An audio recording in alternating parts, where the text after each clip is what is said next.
ಉಡುಪಿ ಒಂದು spiritual destination, blessed by nature, blessed by the divine ಅಂತಾರೆ. ಇದು ಡಿವೈನ್ದ ನೆಲೆ ಆಗಿರುವಂಥ ಸ್ಥಳ.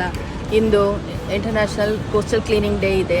ಹಾಗಾಗಿ ಈ ಸಂದರ್ಭದಲ್ಲಿ ನಾವೆಲ್ಲ ವಾಲಂಟಿಯರ್ಸ್ನ ಎಲ್ಲ ಡಿಪಾರ್ಟ್ಮೆಂಟಿಂದ ಹಲವಾರು NGOಗಳು ಎಲ್ಲ ಸೇರಿ ಉಡುಪಿಯ ಒಂದು 8 ಬೀಚ್ಗಳನ್ನ ಐಡೆಂಟಿಫೈ ಮಾಡಿ ಇದನ್ನು ಸ್ವಚ್ಛತೆಗೋಸ್ಕರ ಒಂದು ಅವೇರ್ನೆಸ್ ಕ್ರಿಯೇಷನ್ಗೋಸ್ಕರ ಮಾಡ್ತಾ ಇದ್ದೀವಿ.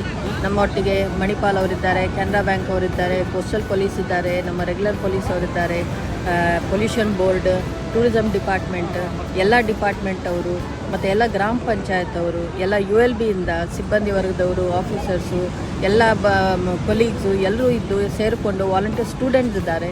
ಎಲ್ಲರೂ ಸೇರಿ ಈ ಬೀಚ್ ಪ್ರೋಗ್ರಾಮ್ನ ಹಮ್ಮಿಕೊಂಡಿದ್ದೀವಿ. ಈ ಸರ್ತಿ ನಮ್ಮ ಬೀಚ್ ಕ್ಲೀನಿಂಗ್ ಮಷಿನ್ ಸಹ ರೆಡಿಯಾಗಿದೆ, ಅದು ಸಹ ಯೂಸ್ ಮಾಡ್ತಾಯಿದ್ದೀವಿ. ನನ್ನ ಕೋರಿಕೆ ಉಡುಪಿಯ ಎಲ್ಲ ಜನತೆಯಲ್ಲಿ ಸ್ವಚ್ಛ ಉಡುಪಿ ಮಾಡೋದಕ್ಕೆ ನಿಮ್ಮೆಲ್ಲರದ್ದು ಬೆಂಬಲ ಬೇಕು. ಒಂದು ರಿಕ್ವೆಸ್ಟ್ ನಿಮ್ಮೆಲ್ರಿಗೂ, ಎಲ್ಲೇ ಹೋದ್ರೂ ಒಂದು 3 ಪ್ಲಾಸ್ಟಿಕ್ ಪೀಸ್ನ ನೀವು ಹೋಗಬೇಕಾದ್ರೆ ತೆಗೆದು ಡಸ್ಟ್ಬಿನ್ನಲ್ಲಿ ಹಾಕಿ. ಫಸ್ಟ್ ಆಫ್ ಆಲ್ ನಾವು ಪ್ಲಾಸ್ಟಿಕ್ ಬಳಸೋದಿಲ್ಲ ಅಂತ ಪಣ ತೊಟ್ಟಬೇಕು. ಹಾಗೆ ಟೂರಿಸ್ಟ್ ಇಲ್ಲಿ ಬಂದಾಗ ಅವರಿಗೆ ಅರಿವಿಲ್ಲ ಅಂಥೇಳಿ ಅವರಿಗೆ ಒಂದು ಮನವರಿಸೋ ಒಂದು ಅವೇರ್ನೆಸ್ ಮಾಡಿ. ಇಲ್ಲ ಅಂದರೆ ನಿಮಗೆ ಕಂಡು ಬೀಳ್ತು ಎಲ್ಲಾದರೂ ಪ್ಲಾಸ್ಟಿಕ್ ಅಂದರೆ ದಯವಿಟ್ಟು ಒಂದು 3 ಪೀಸ್ ಆದರೂ ಎತ್ತು ಡಸ್ಟ್ಬಿನ್ಗೆ ಹಾಕಿ. ಈ ರೀತಿ ನಮ್ಮ ಸುಂದರವಾದ ಉಡುಪಿನ ಸ್ವಚ್ಛವಾಗೂ ಇಡ್ಬೋದು. ಅದಕ್ಕೆ ನಿಮ್ಮೆಲ್ಲರದ್ದು ಬೆಂಬಲ ಸಹಕಾರ ಕೊಡ್ತಾ ಇದ್ದೀನಿ.